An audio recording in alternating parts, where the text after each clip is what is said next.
Salut à tous bien-aimés de Dieu, bienvenue sur ma chaîne. Ici, tu trouveras chaque semaine de la motivation et des enseignements inspirés de la foi. Ensemble, nous allons apprendre à garder le moral, persévérer malgré les épreuves et avancer avec confiance grâce à Dieu. Si tu veux des vidéos qui nourrissent ton esprit et ta motivation, abonne-toi et active la cloche. Écoutons l'évangile du jour et méditons sur cela, chers frères. Évangile de Jésus-Christ selon saint Luc, 4:38-44. En ce temps-là, Jésus quitta la synagogue de Capharnaüm et entra dans la maison de Simon. Or,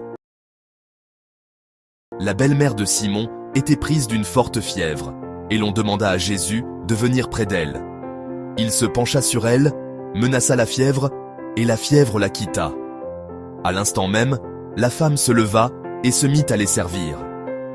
Le soleil étant couché, tous ceux qui avaient des malades atteints de diverses infirmités les lui amenèrent. Et Jésus, imposant les mains à chacun d'eux, les guérissait. Même des démons sortaient de beaucoup d'entre eux, criant « Tu es le Fils de Dieu ». Mais Jésus les menaçait et leur interdisait de parler, parce qu'il savait que c'était lui le Christ. Le jour venu, il sortit et s'en alla dans une région désertique. Les foules le cherchaient, elles vinrent jusqu'à lui et l'empêchèrent de le quitter. Mais il leur dit « Aux autres villes aussi, il me faut annoncer la bonne nouvelle du royaume de Dieu, car c'est pour cela que j'ai été envoyé. » Alors que peut-on retenir après cet évangile? Jésus ne se contente pas de guérir. Même après avoir fait du bien à la belle-mère de Simon, Jésus continue à guérir beaucoup, mais il va encore plus loin en affirmant sa mission. Annoncer la bonne nouvelle à tous. Il y a une urgence dans sa mission. Les foules le retiennent, cherchent davantage de miracles, mais Jésus choisit de ne pas rester enfermé dans le spectaculaire. Il se retire, il continue son chemin vers d'autres lieux, d'autres cœurs.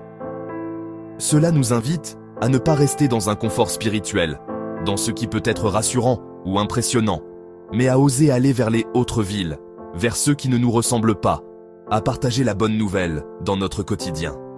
Méditation. Dans cet évangile, Jésus guérit la belle-mère de Simon et beaucoup de malades. Mais il ne s'arrête pas à la guérison physique. Il rappelle que sa mission principale est d'annoncer le royaume de Dieu.